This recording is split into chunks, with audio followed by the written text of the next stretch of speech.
Good morning बच्चों, कैसे हैं आप लोग। मैं सागर मिश्रा आपका एक्सपी क्लास में स्वागत करता हूं।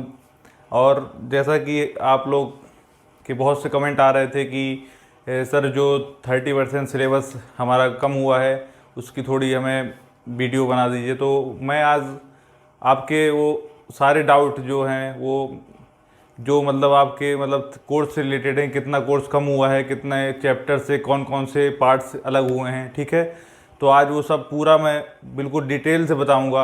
और ये सिर्फ उन्हीं के लिए है जो यूपी बोर्ड एनसीईआरटी से हैं, ठीक है। जो आपका यूपी बोर्ड वाले हैं ये उनके लिए स्पेशली है, ठीक है। तो क्लास 11th की केमिस्ट्री का हम लोग यहाँ पे जो 30% सिलेबस लेस हुआ है, कौन कौन चैप्टर से कौन कौन इकाई से हुआ है अलग, वो हम पूरा डिटेल से बहुत अच्छे से यहाँ पे पूरा देखेंगे, ठीक है। और देखिए ये जो आपका बोर्ड में लिखा हुआ है, अगर इसमें मैं बोलता चलूँगा, ठीक है, मेरे साथ साथ अपने कॉपी में नोट कर लीजिएगा, ठीक है। उससे क्या होगा कि बाद में आप जैसे देखोगे तो इसमें थोड़ा सा क्या होगा कि बाद में आपको जो डाउट ना हो, ठीक है। तो इसलिए मैं पूरा समझाता चलूँगा और आप अपने साथ साथ में नोट करते चलें, ठीक है। और पूरा देखो, जिसको नोट करना हो तो वीडियो को पॉज कर देना और उसके बाद वो नोट कर लेगा, ठीक है। फिर उसके बाद प्ले कर देना, ठीक है। तो इस तरह आप मतलब कंटिन्यू करेंगे, ठीक है। तो ये क्या है, क्लास 11th का केमिस्ट्री का जो 30% सिलेबस कोविड-19 की वजह से कम किया है सरकार ने, ठीक है। तो देखिए हमारी गवर्नमेंट इंडिया ने देखिए कैसे क्लास 11th के एनसीईआरटी केमिस्ट्री का यूपी बोर्ड वालों के लिए 30% सिलेबस कम किया है। देखो कौन कौन चैप्टर से, देखो तो इसमें हम आज पहला चैप्टर से बात करेंगे, पहला इकाई 1, ठीक है। तो यहाँ पे देखिए इकाई 1 में देखिए इसमें क्या है, पहला चैप्टर का नाम क्या है, हमारे रसायन की कुछ मूल अवधारणाएं, ठीक है। बच्चों जो पहला चैप्टर है हमारा उसका क्या नाम है, रसायन की कुछ मूल अवधारणाएं, ठीक है। तो इसमें देखो क्या क्या कम हुआ है। देखो सबसे पहले कम हुआ है द्रव की कणिक प्रकृति, ठीक है। मेरे साथ नोट करते चलो, क्या कम हुआ है, द्रव की कणिक प्रकृति, ठीक है। और फिर उसके बाद रासायनिक संयोजन के नियम, ये भी कम हो गए हैं, ठीक है। डाल्टन का परमाणु सिद्धांत ये भी कम हो चुका है। और परमाणु और अणु की अवधारणा ये भी कम हो चुका है, ठीक है।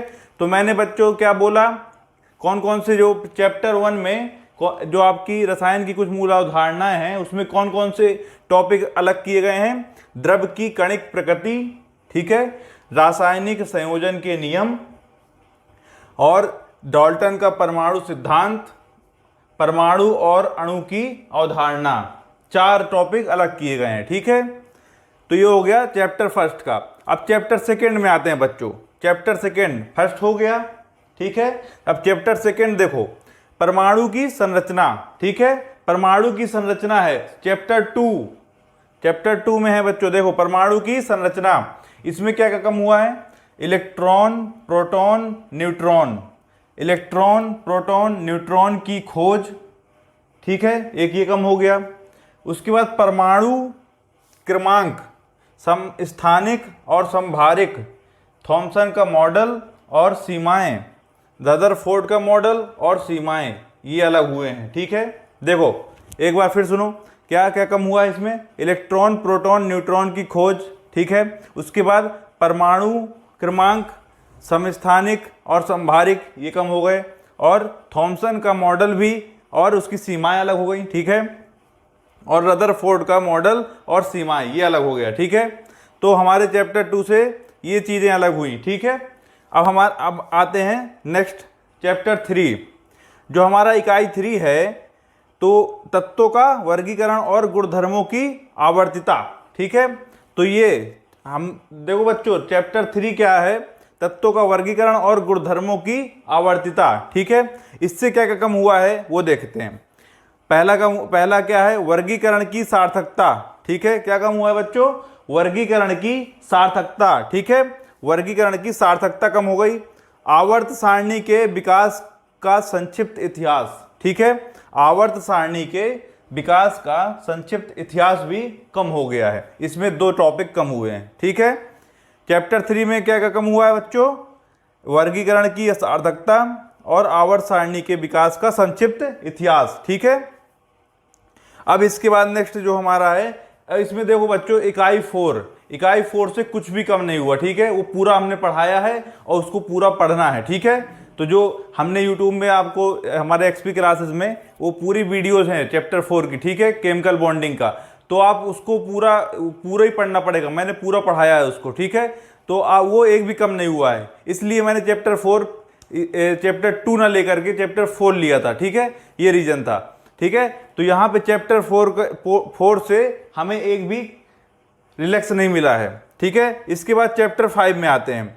चैप्टर 5 देखो बच्चों, इकाई 5 है जो हमारा, वो द्रव्य की अवस्थाएं। ठीक है, गैस एवं द्रव्य। ठीक है, तो द्रव्य की अवस्थाएं, गैस एवं द्रव्य से जो हमारा चैप्टर 5 है, इससे क्या क्या कम हुआ है? देखो, गैसों का द्रवण पहला है, गैसों का द्रवण। ठीक है, उसके बाद क्रांतिक ताप, उसके बाद गतिज ऊर्जा और आणविक वेग, द्रव अवस्था, वाष्प दाब। ठीक है, श्यानता और पृष्ठ तनाव, ये चीजें कम हुई हैं। ठीक है, किससे? चैप्टर नंबर 5 से, द्रव की अवस्थाएं, गैस एवं द्रव्य से। ठीक है, अब यहां देखो, एक बार फिर से बोल देता हूं, चैप्टर 5 द्रव की अवस्थाएं, गैस एवं द्रव्य में क्या क्या कम हुआ है?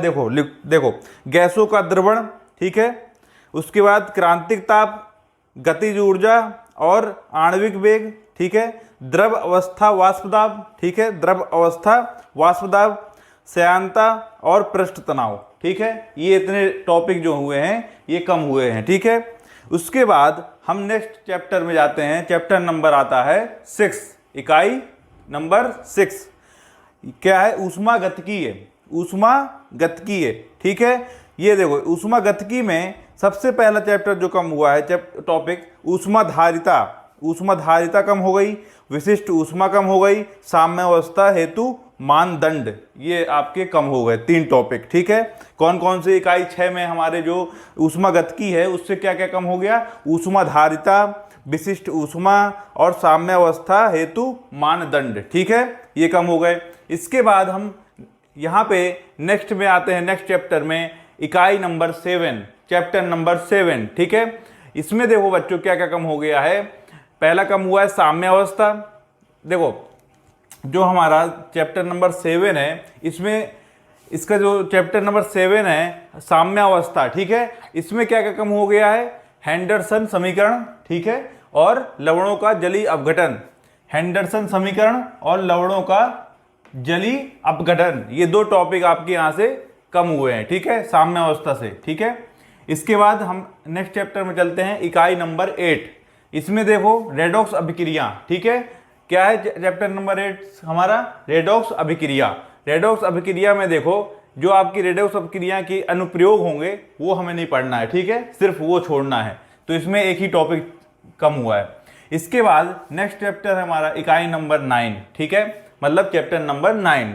यहाँ पे चैप्टर नंबर 9 है हमारा हाइड्रोजन। ठीक है, अब ये हाइड्रोजन जो है इससे क्या कम हुआ है वो देखो, इसमें जो कम हुआ है हाइड्रोजन का विरचन। ठीक है, इसके बाद गुणधर्म, उपयोग, और उसके बाद हाइड्रोजन पेरोक्साइड, उसका वितरण, उसका अभिक्रियाएं, संरचना तथा उपयोग, ये कम हो गए हैं। ठीक है, क्या क्या कम हुआ है बच्चों? इकाई नंबर 9 ध्यान दें, इसमें हाइड्रोजन में क्या क्या कम हुआ है? हाइड्रोजन का विरचन, गुणधर्म तथा उपयोग। ठीक है, यहाँ पे वितरण। ठीक है, उसके बाद जो हाइड्रोजन पेरोक्साइड है उसका वितरण और अभिक्रियाएं, संरचनाएं और उपयोग, ये कम हो गए। ठीक है, उसके बाद इसके बाद 9th के बाद कौन सा आएगा? 10th नंबर का जो चैप्टर हमारा, इकाई नंबर 10, ये एस ब्लॉक के तत्व हैं। ठीक है, इसके कुछ महत्वपूर्ण यौगिकों का विरचन और गुणधर्म देखो क्या है। एस ब्लॉक हमारा इकाई नंबर 10 है जो एस ब्लॉक। अब ये सोडियम कार्बोनेट जो है हमारा, सोडियम हाइड्रोक्साइड है, सोडियम बाइकार्बोनेट है, सोडियम क्लोराइड है, सोडियम तथा पोटेशियम का जैविक महत्व, ये कम हो गया। क्या क्या कम हो गया बच्चों? एस ब्लॉक के तत्व में क्या क्या कम हो गया? देखो sodium carbonate, sodium hydroxide, sodium bicarbonate, sodium chloride और सोडियम तथा पोटेशियम का जैविक महत्व, ये सब कम हो गए। ठीक है, उसके बाद कैल्शियम कार्बोनेट, ये अभी इसी में है एस ब्लॉक में, कैल्शियम कार्बोनेट, कैल्शियम ऑक्साइड एवं चूना व चूना पत्थर के औद्योगिक उपयोग और मैग्नीशियम और कैल्शियम का जैविक महत्व कम हो चुका है। क्या क्या कम हो गया, देखो इकाई नंबर 10 में ध्यान दे बच्चों, एस ब्लॉक के तत्व जो है इसमें क्या क्या कम हो गया, कुछ महत्वपूर्ण यौगिकों का विचलन और गुणधर्म। देखो sodium carbonate, sodium hydroxide, sodium bicarbonate, sodium chloride, sodium तथा पोटेशियम का जैविक महत्व, ठीक है, ये कम हो गया। इसके बाद कैल्शियम का देखो, कैल्शियम कार्बोनेट, कैल्शियम ऑक्साइड एवं चूना व चूना पत्थर के औद्योगिक उपयोग और मैग्नीशियम और कैल्शियम का जैविक महत्व ये कम हो गया, ठीक है, ये लिख लिया ना जो मैंने बताया, ठीक है। इसके बाद इकाई नंबर 11 देखो, 11 ये है पी ब्लॉक के तत्व।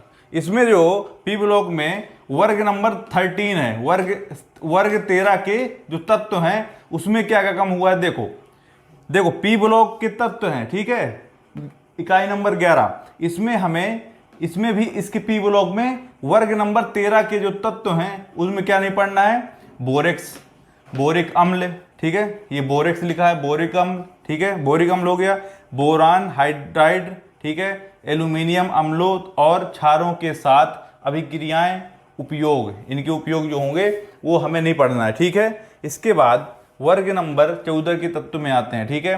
अभी हमने वर्ग नंबर 13 पढ़ा किसके अंतर्गत, पी ब्लॉक के तत्व में, और पी ब्लॉक के तत्व पहला क्या था, वर्ग 13 के तत्व, ठीक है।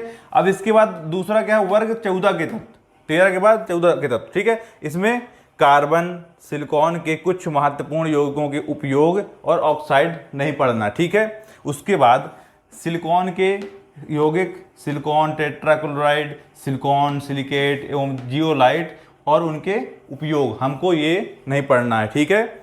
इसके बाद हम आते हैं इकाई नंबर 12, ठीक है, ये है आपका चैप्टर नंबर 12, ठीक है, 12। अब इसमें ये बताओ क्या है, कार्बनिक रसायन कुछ मूल सिद्धांत और तकनीकें, क्या नाम है इकाई 12 का, कार्बनिक रसायन की कुछ मूल सिद्धांत और तकनीकें, ठीक है। देखो कार्बनिक यौगिकों का शोधन, गुणात्मक और मात्रात्मक विश्लेषण की विधियां, क्या है, कार्बनिक यौगिकों का शोधन, गुणात्मक और मात्रात्मक विश्लेषण की विधियां, ठीक है। उसके बाद इकाई नंबर 13 जो आता है हाइड्रोकार्बन में हमें क्या नहीं पढ़ना है, एल्केन दहन और ताप अपघटन, ये बस नहीं पढ़ना, ठीक है। उसके बाद आता है इकाई नंबर 14 में पर्यावरणीय रसायन, ठीक है। अब पर्यावरणीय रसायन देखो, पर्यावरण प्रदूषण मतलब इससे वायु प्रदूषण, जल प्रदूषण, ये सब क्या है हमें नहीं पढ़ना, ठीक है। तो पर्यावरण प्रदूषण हो गया, ठीक है। वायुमंडल में रासायनिक अभिक्रियाएं नहीं पढ़ेंगे, ओजोन परत के क्षय और इसके प्रभाव नहीं पढ़ेंगे। पर्यावरण प्रदूषण से जो आपका कम करने के लिए हरित रसायन एक वैकल्पिक साधन की तरह, ये भी नहीं पढ़ेंगे। उसके बाद पर्यावरण प्रदूषण नियंत्रित करने के लिए योजनाएं भी नहीं पढ़ेंगे, ठीक है। क्या क्या नहीं पढ़ेंगे, देखो पर्यावरण रसायन में इकाई नंबर 14 का फिर से देख लो, पर्यावरण प्रदूषण नहीं पढ़ना, ठीक है, मतलब जल प्रदूषण, वायु प्रदूषण ये नहीं पढ़ना, ठीक है। उसके बाद वायुमंडल में रासायनिक अभिक्रिया नहीं पढ़ना है, और ओजोन परत के क्षय और इसके प्रभाव भी हमको नहीं पढ़ना है, ठीक है। और क्या नहीं पढ़ना है, इसके बाद पर्यावरण प्रदूषण जो हमारा है कम करने के लिए हरित रसायन एक वैकल्पिक साधन की तरह, इसको भी नहीं पढ़ना है, ठीक है। इसके बाद पर्यावरण प्रदूषण नियंत्रित करने के लिए क्या है, योजनाएं, हमें ये भी नहीं पढ़ना है, ठीक है। तो ये आपका हो गया पूरे क्लास 11th की केमिस्ट्री का जो हमारा 30% सिलेबस पूरे 14 चैप्टरों में हमने देख लिया, जो भाग 1 है और भाग 2। भाग 1 में 7 चैप्टर हैं, भाग 2 में भी 7 चैप्टर हैं, ठीक है। तो हमने दोनों भागों का हमने पूरा विश्लेषण यहाँ पे कर लिया, ठीक है, कि क्या 30% में आएगा और क्या नहीं आएगा, ठीक है। तो इसमें क्या है, देखिए कुल मिला के 30% लेस हो गया, तो इसका मतलब 70% बचा। अब 70% में क्या आएगा वो डिस्कस करना पड़ेगा, है ना। तो 70% अब देखो, अभी तो हो गया 30% का पूरा, ठीक है। अब इसके बाद हम क्या करेंगे, जो 70% कैसे आएगा, किस प्रकार से क्वेश्चंस उसमें होंगे, किस पैटर्न में होंगे, कितने नंबर, कौन सा क्वेश्चन कितने नंबर के होंगे, इस प्रकार से पूरा पैटर्न अभी बताऊंगा, ठीक है। इसको नोट कर लीजिए आप, ठीक है। देखिए अब जो 70% हमारा पाठ्यक्रम आना है उसकी क्या व्यवस्था रहेगी पेपर की, पेपर कैसे, कितने नंबर का, किस मतलब चैप्टर से कितने नंबर का क्वेश्चन आएगा, ठीक है, कितना नंबर, कौन सा वेटेज है, सब हर चीज़ आज इसमें डिस्कस करेंगे, ठीक है। तो हम क्लास 11th की केमिस्ट्री एनसीईआरटी की केमिस्ट्री जो है हमारी यूपी बोर्ड की, स्पेशली यूपी बोर्ड वालों के लिए है, ठीक है। तो क्लास 11th की केमिस्ट्री में देखिए जो 70% जो हमारा पाठ्यक्रम है वो किस बेस पे, किस चैप्टर से कितना लिया जाएगा, कितना वेटेज है, कितना नंबर, ठीक है, किस चैप्टर से होगा, और प्लस जो हमारे प्रश्नों की संख्या किस मतलब क्रम में होगी, किस पेपर जो पैटर्न होगा वो किस प्रकार का होगा, ठीक है, उसकी जो नंबरिंग होगी कैसे होगी, ठीक है, वो सब डिस्कस करते हैं, ठीक है। तो जैसा कि सबसे पहले हम करते हैं कि जो हमारे जो चैप्टर्स हैं, ठीक है, जो हमारा जो चैप्टर है, ठीक है, कुल मिला के इसमें जो हमारे चैप्टर कितने हैं 13, ठीक है, ठीक है। उसके बाद ये बताइए हमें, पहला जो चैप्टर है हमारा रसायन की कुछ मूल अवधारणाएं, ठीक है, ये कितने नंबर का आएगा, इससे जो क्वेश्चंस आएंगे वो 5 नंबर का आएगा, ठीक है, 5 नंबर का फिक्स है। उसके बाद जो आपका सेकेंड है, जो सेकेंड चैप्टर है परमाणु संरचना, इससे कितने नंबर का आएगा, 6 नंबर का। देख लो, पहले से 5 नंबर का, दूसरे से 6 नंबर का, ठीक है। तो ये नोट करते जाइए, पहले चैप्टर से 5 नंबर का, दूसरा चैप्टर जो परमाणु संरचना है उससे 6 नंबर का, तीसरा जो चैप्टर है उससे भी 5 नंबर का, चौथा पांचवा, तीसरा चौथा पांचवें जो चैप्टर हैं ये 3, 4, 5 ये कितने नंबर के आएंगे, 5-5 नंबर के, ठीक है। इनसे जो क्वेश्चंस आएंगे 5-5 नंबर के आएंगे, ठीक है। अब ये बताओ कुल मिला के ये क्या है, इंडिविजुअली हो है कि मतलब चैप्टर फर्स्ट से कितने नंबर का आ सकता है, 5 नंबर का, ठीक है, मैक्सिमम 5 नंबर का आ सकता है, ठीक है। परमाणु संरचना जो चैप्टर 2 है उससे 6 नंबर का आ सकता है, ठीक है, 6 नंबर के क्वेश्चन पूछ सकते हैं। अब वो पता नहीं कि 2 नंबर में पूछे, 3 नंबर में पूछे, वो किस प्रकार से पूछेगा, वो 6 नंबर टोटल देगा, मैक्सिमम 6 नंबर का पूछेगा, ठीक है। उसके बाद तीसरा चैप्टर जो है आपका, चौथा चैप्टर है और 5वां चैप्टर है, इन चैप्टरों से 5-5 नंबर के मतलब 15 नंबर यहाँ से आएंगे 3 चैप्टर से, ठीक है। उसके बाद छठवां देखो उष्मागतिकी से आएगा 4 नंबर का, साम्य अवस्था से 6 नंबर का, ठीक है। तो उसके बाद यहाँ रेडॉक्स अभिक्रिया से 5 नंबर का, हाइड्रोजन से 3 नंबर का, एस ब्लॉक के तत्व से 5 नंबर का और पी ब्लॉक के तत्व से 6 नंबर का, ठीक है। उसके बाद जो 12वां चैप्टर है हमारा कार्बनिक रसायन कुछ मूलभूत सिद्धांत तथा तकनीकें, इससे 7 नंबर का आएगा, ठीक है। तो ये ज़्यादा इंपॉर्टेंट दिख रहा है मुझे, ठीक है, ये वाला और ये लास्ट वाला। हाइड्रोकार्बन से 8 नंबर का आएगा, ठीक है। तो हाइड्रोकार्बन और ये 12 और 13 जो चैप्टर है वो 7 और 8 नंबर, ठीक है, ये, ठीक है। तो ये टोटल जो आपके नंबर्स हो गए पूरे चैप्टर के, ये मिला के 70 नंबर का, ठीक है। तो ये 70 नंबर आपके इस प्रकार से डिवाइड हुए हैं चैप्टरों में, ठीक है। तो इस प्रकार की अगर देखो पढ़ना पूरा पड़ेगा, ठीक है, सारे वेटेज हैं सभी, कोई 5-5 नंबर से कम नहीं है, देख लो, है ना। तो हमें पढ़ना सब पड़ेगा, कोई हम कमज़ोर नहीं करेंगे। उसके बाद 70 नंबर टोटल हो गया, ठीक है, 70 नंबर का 70 नंबर का पेपर होता है। उसके बाद 30% का आपका प्रायोगात्मक जो होती है प्रैक्टिकल होता है वो 30 नंबर का होता है, ठीक है। तो 100 नंबर का पेपर होता है, ठीक है। इस प्रकार से देखो ये आपका हो गया 70 नंबर का पेपर, इस तरह आएगा, ठीक है। उसके बाद देखिए बच्चों कि जो प्रश्न पत्र आता है उसमें नंबरिंग कैसे होती है, मतलब क्वेश्चन कितने नंबर का, 1 नंबर का रहेगा, 2 नंबर कितने रहेंगे, 3 नंबर कितने रहेंगे, 4 नंबर कितने रहेंगे, 5 नंबर कितने रहेंगे, 6 नंबर कितने रहेंगे, ये इस तरह, ठीक है। तो देखो कितने नंबर वो कैसे रहेंगे, देखो समय कितने घंटे का होता है, 3 घंटे का, पेपर कितने घंटे का होता है, 3 घंटे का, ठीक है। अब ये बताओ, तो इसमें देखो प्रश्नों की संख्या जो आपका पहला चीज़ है, अगर देखो इसमें प्रश्नों की संख्या प्रत्येक प्रश्न पर अंक या मार्क्स जो होंगे प्रत्येक प्रश्न पर कितने हैं और कुल अंक, देखो यहाँ पे प्रश्नों की संख्या क्या है, 6। तो जो आपके 6 प्रश्न होंगे वो कितने नंबर के होंगे, 1-1 नंबर के, ठीक है। देखो 6 जो आपके प्रश्न होंगे वो कितने नंबर के होंगे, 1 नंबर के, ठीक है। तो टोटल इसमें अंक कितने मिलेंगे, 6 नंबर के, 1 गुणे 6, ठीक है। इसके बाद जो आपके प्रश्न संख्या 4, अगर प्रश्नों की संख्या कितनी होगी 4, तो उसमें वो कितने नंबर के होंगे, 2-2 नंबर के, ठीक है। तो 4 दूनी 8, ठीक है। इसी प्रकार से प्रश्नों की संख्या 4, 2 नंबर के, वो कितने हुए 8, ठीक है। इसी प्रकार से प्रश्नों की संख्या 4 होगी, लेकिन वो कितने के होंगे, 3 नंबर के, ठीक है, 3-3 नंबर के क्वेश्चन होंगे, ठीक है। तो यहाँ पे कितने हो जाएंगे, 4 × 3 = 12। उसके बाद चार क्वेश्चन होंगे, 4 प्रश्न होंगे। प्रश्नों की संख्या कितनी? 4। लेकिन कितने नंबर के होंगे? प्रत्येक क्वेश्चन कितने का होगा? 4 नंबर का। उसके बाद 4 को 16 नंबर के हो गए, ठीक है। इसके बाद 2 क्वेश्चन आपके आएंगे, मतलब 4 क्वेश्चन जो होंगे आपके वो 5 नंबर के होंगे, तो टोटल 20 नंबर के हो जाएंगे, ठीक है। इसमें क्या होगा, इस वाले पोर्शन में जो 5 नंबर के क्वेश्चन पूछे जाएंगे आपसे, ये क्या होंगे, ये आपके अथवा में दिए रहेंगे, ठीक है। मतलब जैसे एक प्रश्न ये दिया, उसमें अथवा लगा देंगे, दूसरा क्वेश्चन दे देंगे। अब दोनों में से कोई एक करना पड़ेगा, ठीक है। तो इस तरह अथवा वाले क्वेश्चन होंगे, तो इसमें आपको ऑप्शन दिए जाएंगे, मतलब 2 ऑप्शन रहेंगे कि एक इसको करो या तो इसको करो, ठीक है। या तो इसको करो या तो इसको।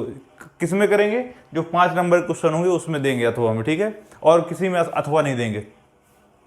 तो ये हो गया बच्चों आपका पूरा जो आपका केमिस्ट्री का क्लास 11th की यूपी बोर्ड एनसीईआरटी, ये पूरा जो सिलेबस 30% कम हुआ है और 70% कैसे आना है, किस चैप्टर से कितना वेटेज है, हमें किस, देखो पूरा बता दिया हूँ, ठीक है। अब आपके ऊपर है कि आपको 70 में 70 लाने हैं कि 70 में 60 लाने हैं, 70 में 50 लाने हैं, वो आपके ऊपर है, ठीक है। मेरा काम पढ़ाना था, मैं पढ़ाऊँगा। और देखो प्लस ये है, एक चीज़ हमें ये याद रखना है, जो 30% कम हुआ है ना, चैप्टर नंबर 4 वो आपका एक भी कम नहीं हुआ है। और चैप्टर नंबर 4 मैंने पूरा केमिकल बॉन्डिंग पढ़ा दी है। वो आपको जिसने भी नहीं देखा है अभी, उसको जाके आप यूट्यूब से देख लो, ठीक है। एक्सपी क्लासेस में जाइए, वहाँ केमिकल बॉन्डिंग की क्लासें पढ़ी हुई हैं पूरी, ठीक है। तो कहने का मतलब ये है कि मेहनत करो कि 70 में 70 लाओ, ठीक है। मेहनत करने वालों की हार नहीं होती है ना। तो इसीलिए कह रहा हूँ अच्छे से पढ़ो इसको, और ये सारे चीज़ एक मतलब अच्छे कॉपी में बढ़िया बाकायदा नोट कर लेना कि आप आगे दिक्कत ना आए, ठीक है। तो ये सारे ठीक है, नोट कर लेना, ओके।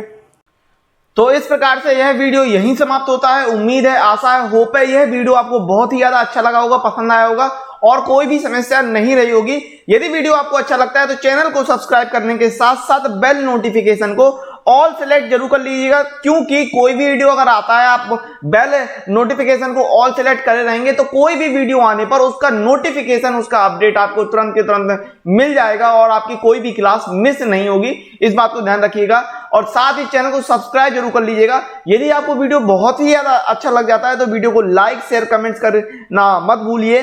कमेंट्स करके ये बताइए कि आपको ये जो कोर्स मिलते हैं ये आपके लिए कितने ज्यादा यूजफुल साबित होते हैं। इसके अलावा यदि आप डायरेक्ट मुझसे पढ़ना चाहते हैं तो एक्सपी क्लासेस का खुद का ऐप उपस्थित है, प्ले स्टोर में जाइए, वहां से आप डाउनलोड कर सकते हैं या लिंक आपको डिस्क्रिप्शन में भी मिल जाएगा।